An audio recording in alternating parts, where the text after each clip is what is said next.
So, all right, Graham, how do UAPs or UFOs or ETs and all this stuff how does all that tie into where we're at today and in the news and these things flying around? Is that government stuff? Is that stuff from, other dimensions? What's that all about? Yeah, I guess the answer is there's a little bit of everything in all of that. But the most relevant is that we're not alone on this planet. We're not alone in the universe. We're sure as heck not even alone on this planet. Now, I think that there's various, stories in the past of kind of floods or other catastrophes that have occurred, and there's truth to that. And so, Earth has had many advanced civilizations prior to today. Some of those civilizations have, gone, and live underground here on Earth. And you may ask, well, Graham, why aren't they interacting with us? Well, how does humanity interact with differences? Are we really accepting, or do we kill what we don't know? And in a capitalist society, we seem to only value what we can monetize, weaponize, eat, or sexualize. Operating with people that live in those lower dimensions is not appealing.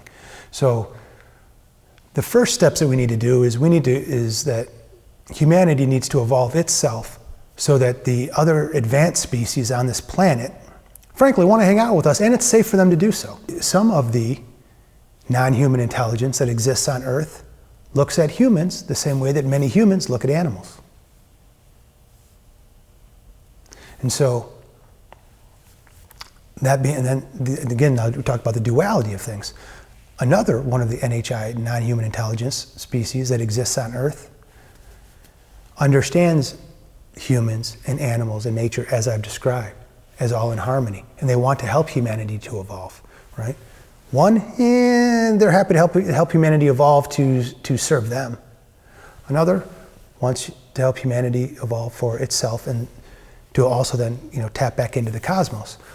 So, and while I don't get into predicting the future and sharing those types of things out publicly, I will share with you to anticipate having to navigate and understand these different species and who to be able to trust and not trust for those opportunities to pop up within the next few years.